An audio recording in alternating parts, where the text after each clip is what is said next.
Dando continuidade ao assunto tratado pelo nosso amigo Aled, intolerância e adoecimento na visão psicanalítica, eu vou falar de um dos sintomas apresentado por esse adoecimento, que é a toxomania. Toxomania e psicanálise. Atualmente, tudo acontece de maneira muito rápida, o que de certa forma é angustiante, pois não se tem tempo necessário para digerir, metabolizar e contextualizar a avalanche de informações a que somos submetidos. A impossibilidade de um espaço interno de reflexão faz com que o indivíduo corra o risco de se tornar parte de uma sociedade onde reina o pensamento imperativo de atender apenas às suas próprias necessidades, a despeito do bem comum, podendo se tornar solitário e até violento para conseguir aquilo que quer. Com o distanciamento provocado pela tecnociência, em que a fala deu lugar à imagem, a aparência vem antes do aprofundamento das emoções, dos pensamentos e do conhecimento, o ser falante apresenta um ego sem censura e sem fronteiras. Tudo lhe é possível. A liberdade exagerada, a possibilidade de múltiplas escolhas, a qualidade e expectativa de vida longa não eliminam o trágico da existência. Tornam mais cruel as contradições e levam as pessoas a se revoltarem diante das frustrações. O medo assombra o homem da contemporaneidade. A impossibilidade de relações satisfatórias com o outro constitui a principal característica do sintoma deste tempo. Busca-se no outro uma fonte de prazer, controle e serviço da necessidade egocêntrica, narcisista, individualista e incorporadora.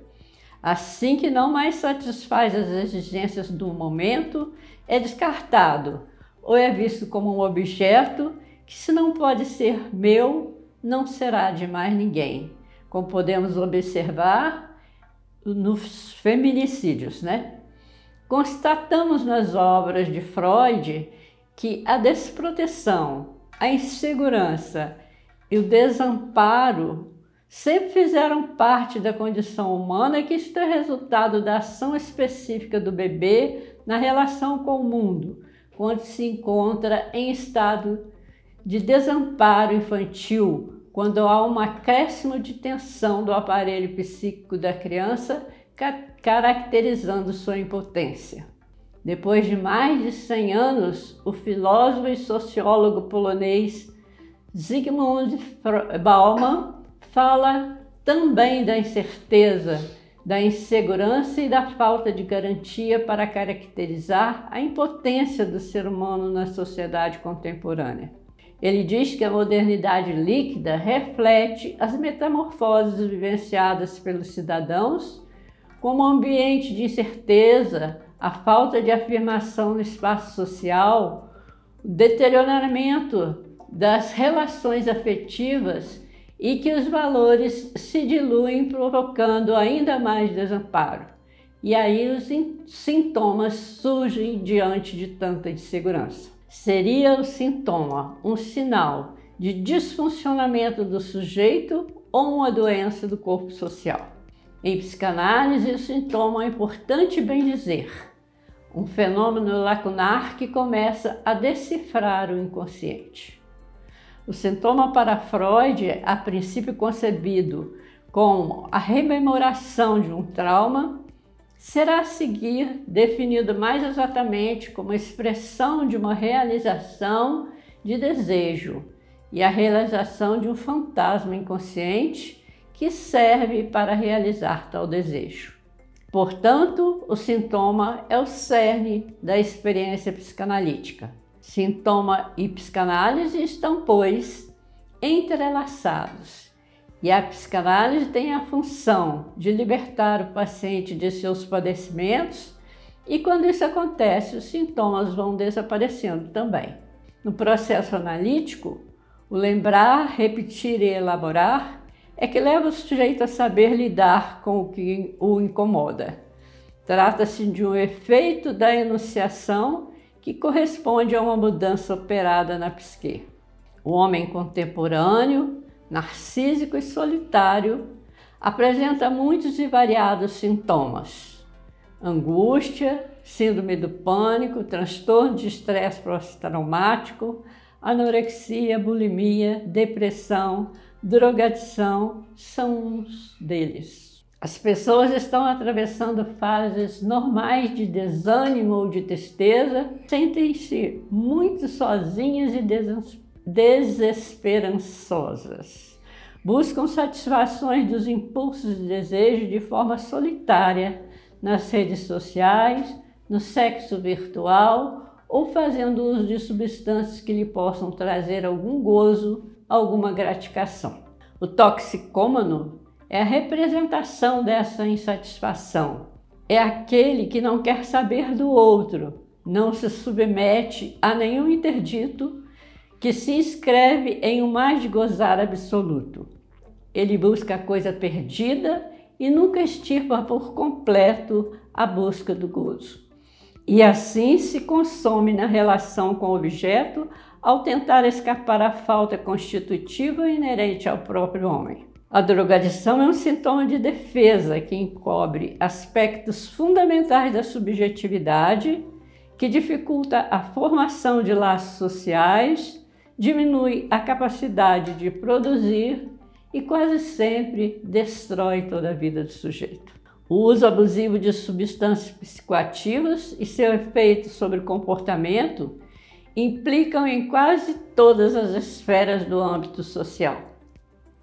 O usuário apresenta irritabilidade excessiva, mau humor e agressividade nas respostas a perguntas simples e, dependendo de tipo e quantidade usada, pode chegar à violência física contra pessoas próximas. Segundo estudos feitos pelo Escritório das Nações Unidas sobre Drogas e Crimes, anterior a 2016, a sociedade brasileira já apresentava sinais, de 4 tendências: o crescimento da delinquência urbana com crimes contra a vida e contra o patrimônio, a emergência da criminalidade organizada, em particular do tráfico de drogas, que modifica os modelos e perfis convencionais da delinquência urbana e propõe problemas novos para o direito penal e para o funcionamento da justiça criminal. Outro problema são as graves violações de direitos humanos que comprometem a consolidação da ordem política democrática e a exploração de conflitos nas relações intersubjetivas, mais propriamente comuns de vizinhança, que tendem para desfeitos fatais, como a gente tem observado. Mas cada indivíduo é único e reage de maneira diferente. Não é possível estabelecer razão direta ou determinação causal entre a droga e a toxicomania, nem tampouco entre o efeito químico explicitado pela ciência e a fala sobre o objeto. Cada um tem o seu discurso, mas a maioria mostra que drogar-se é um mecanismo de autodefesa contra a angústia causada pelo que se é, ideal de ego, e aquilo que gostaria ou deveria ser, ego ideal. O sentimento avassalador de desamparo e angústia que invade o homem odierno faz com que busque se entorpecer, criando vínculos que podem não ser saudáveis, os chamados vínculos patológicos. Assim, o sujeito vivencia uma sensação ilusória de plenitude com o objeto e, por conseguinte, acredita ter colocado o desamparo distante de sua vida. Muitos visualizam o uso de drogas como a única forma de aliviar suas dúvidas, inseguranças, ansiedades, insatisfações, incapacidade de lidar com objeções, sensações de fracasso, solidão. Entregar-se às drogas é a única forma de se salvarem do sofrimento do mundo. É a forma que encontram para encherem o vazio que carregam, a dor do nada e a dor do tudo. Quando acontece a perda da vinculação com a família, com os amigos, com os objetos que lhe eram caros, com a crítica da realidade, com o sentido de proteção, o usuário novamente se vê desamparado. Então busca se juntar a outros grupos semelhantes na esperança de conseguir se sentir vivo. Tudo que trazia vai ficando borrado como se não existisse. Ele precisa de se sentir um igual. Além disso, no vínculo patológico, há uma relação de dependência do sujeito com o objeto. O sujeito vai cada vez mais se vinculando ao objeto e quando se sente ameaçado com a quebra desse vínculo, fica desequilibrado e precisa sentir-se colado ao objeto para assegurar-se do seu próprio ser. O objeto é tomado como portador de satisfação e forma a desistir do seu ser. O sujeito se sente prisioneiro de uma ilusão de completude que a função materna um dia lhe acenou.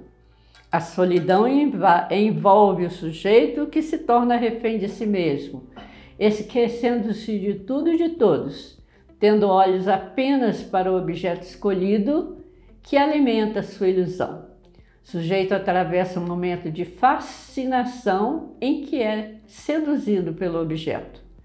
A palavra objeto deve ser entendida como um objeto de pulsão, objeto de amor, objeto de identificação, aquilo por meio do qual a pulsão atinge o alvo, ou seja, pelo qual o sujeito busca satisfazer-se.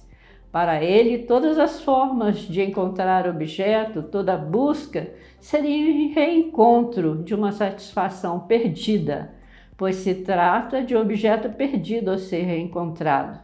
Trata-se do primeiro desmame, aquilo que foi o ponto de ligação das primeiras satisfações da criança. Busca-se uma satisfação passada e ultrapassada, o que gera desencontro com o objeto procurado com o aprendido, resultando daí um elemento essencialmente conflitual e insatisfatório. O sujeito, ao longo da vida, pode eleger ou escolher o objeto substituto, mas o lugar que este representa e o lugar a ocupar têm significados semelhantes. Trata-se de um substituto do objeto primeiro. A relação do toxicômano com o objeto de sua dependência é uma relação de amor, no qual o objeto droga torna-se fonte exclusiva de prazer e adquire com a dependência uma necessidade vital. Busca sempre o retorno à desejável satisfação original e, como isso não ocorre, a busca é incessante e cada vez maior. Tanto o objeto quanto a satisfação estão marcados pela falta. Não há objeto capaz de satisfazer o desejo. Porém, o sujeito vai constantemente buscá-lo, não encontrando. A falta de tal sujeito que é a possibilidade de satisfação é sentido como uma perda irreparável. A dependência para o sujeito é como uma maneira de estar no mundo que o protege de sua angústia mortífera de desintegração. O sujeito busca encontrar uma relação de completude, o verdadeiro objeto de amor que vem encobrir um vazio estrutural. Tal relação não existe, pois jamais haverá um objeto que conseguirá preencher o vazio deixado pela falta originária. Então o sujeito vai durante toda a vida escolhendo, usando e descartando objetos nessa busca infindável com o propósito de eliminar sua dor. Mas todo sofrimento nada mais é que uma sensação. Só existe na medida em que o sentimos, e só sentimos em consequência de certos modos pelos quais nosso organismo está regulado. O mais grosseiro, embora o mais eficaz desses métodos de influência, é o químico, a intoxicação. Quando presente no sangue, nos tecidos, provoca sensações prazerosas, alternando também a sensibilidade que torna o usuário incapaz de receber impulsos desagradáveis. Os dois efeitos só ocorrem de modo simultâneo, como parecem estar intimamente ligados, produzindo gozo. Gozo e prazer, segundo Freud, não pertencem ao mesmo registro. O prazer é uma barreira contra o gozo que se manifesta sempre como excesso em relação ao prazer. Situou o gozo ao nível da pulsão de morte, que se manifesta no mais além do princípio do prazer. Enquanto o prazer corresponde à diminuição da tensão psíquica equivalente à homeostase, o gozo, ao contrário, guardaria correspondência com o nível máximo de tensão. Nesse sentido, estaria associado ao excesso pulsional. Para a psicanálise, o gozo pode aparecer como sinônimo de grande alegria, de prazer extremo, de júbilo ou de êxtase, mas também de uma manifestação do corpo mais próximo à tensão, à dor e ao sofrimento.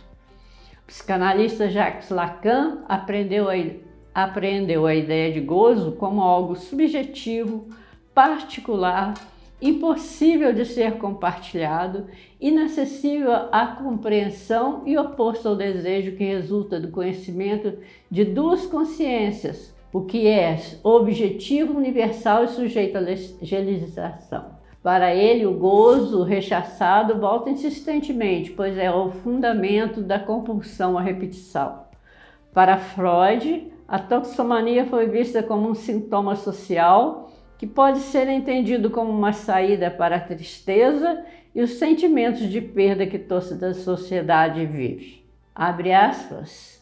Devemos a tais veículos não só a produção imediata de prazer, mas também um grau altamente desejado de independência do mundo externo, pois sente-se que, com o auxílio deste amortecedor de preocupações, é possível, em qualquer ocasião, afastar-se da pressão da realidade e encontrar refúgio no mundo próprio com melhores condições de sensibilidade.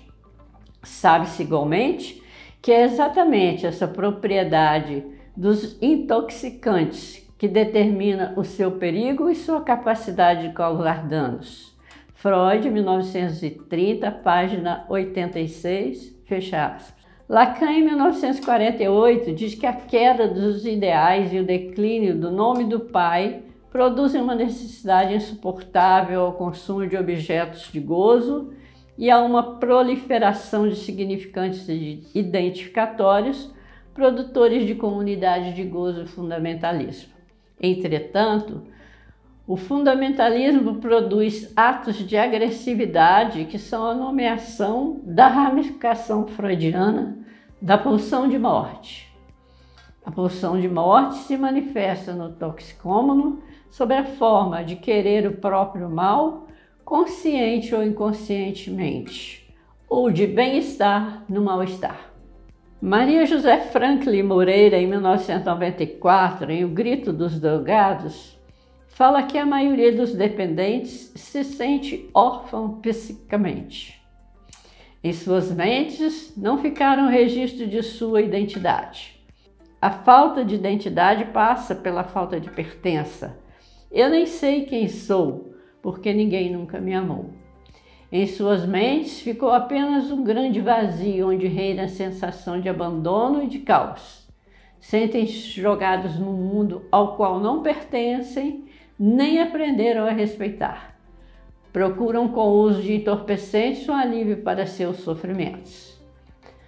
Abre aspas. Colocar no mundo seres que não foram desejados, ou pelo menos aceitos e cuidados com bondade e afeto, pode ser um verdadeiro genocídio tal como interromper-lhes a vida ainda no início. Devemos conceber os filhos conscientemente, desejando-os, amando antes mesmo de concebê-los. Propiciar condições de desenvolvimento em que eles possam sentir-se amados, respeitados verdadeiramente. Isso vai depender do vínculo que se vai estabelecendo desde o início. Moreira, página 114, fecha aspas.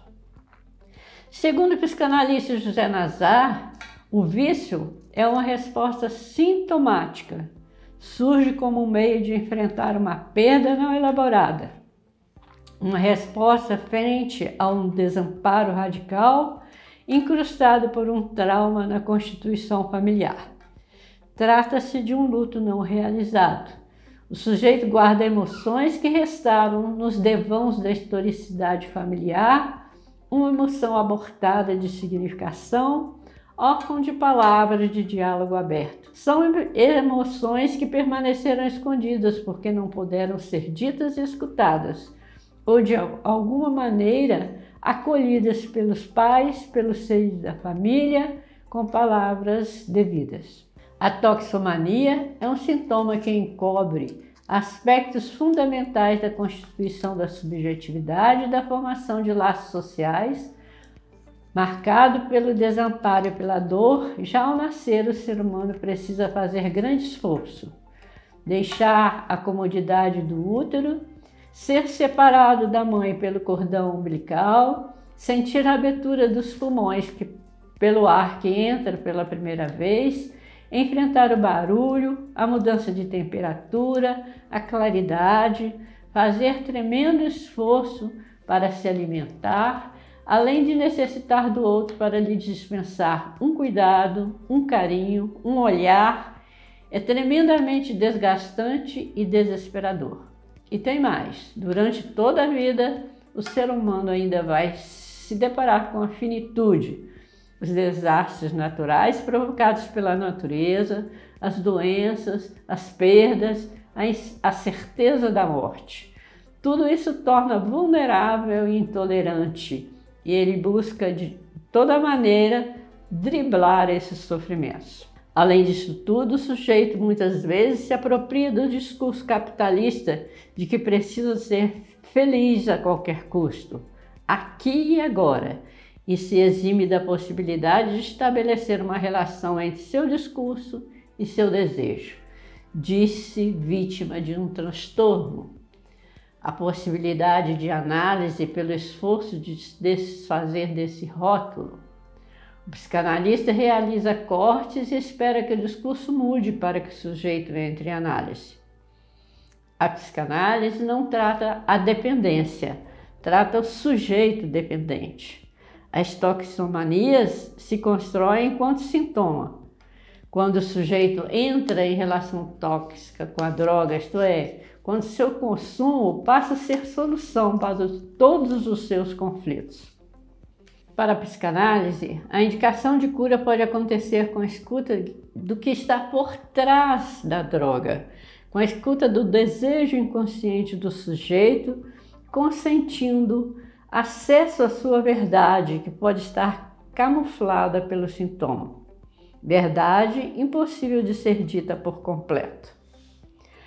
Freud diz que os sujeitos, quando incluem suas experiências nos dizeres de análise, estão tentando lidar com sua relação com o mal-estar, com o gozo fálico, com a castração. Fazer com que ele tenha uma visão objetiva da realidade e de seu interior, aceitar-se como sujeito de sua própria história, aprender a lidar com os problemas cotidianos, afirmar-se como ser humano e tomar seu lugar no mundo é o objetivo da análise. Para o dependente, o tratamento é muito doloroso, pois livrar-se do vício significa livrar-se da única razão que tem para estar vivo. Escancarar os conflitos existentes machuca, e ele não quer destruir sua fonte de alívio, de prazer e de suporte narcísico. O psicanalista precisa criar um espaço para a palavra, onde o paciente aborde propostas de abstinência, consumo moderado ou qualquer outra alternativa de saída da dependência e encontre motivação para viver sem grande dor. O tratamento da dependência química representa um grande desafio para os profissionais da saúde, por atingir uma dimensão biopsicossocial. Preciso se despertar no toxicômano o desejo de encontrar novas formas de ser e de viver, e mostrar que o sujeito e suas vicissitudes são maiores que o produto, são mais valorosos. O conhecimento dos limites terapêuticos da psicanálise implica associar-se a outros profissionais para um trabalho mais eficiente. O psiquiatra e instituição especializadas em desintoxicação podem intermediar na relação médico-biológico com o tóxico, pois são o representante da lei do limite. A família também precisa ser trabalhada para se desvendar o que está encoberto, reorganizar-se e poder contribuir com o tratamento do paciente identificado. O objetivo da análise é a destituição subjetiva do sujeito, ou seja, fazer cair o eu sou e aparecer quem sou. O objetivo da análise está onde o sujeito não é, onde ele falta ser. Se quiserem conhecer mais sobre esse assunto, procurem no nosso livro, Intolerância e Adoecimento, Visão Psicanalítica, de José Aled e Rosa Dulce.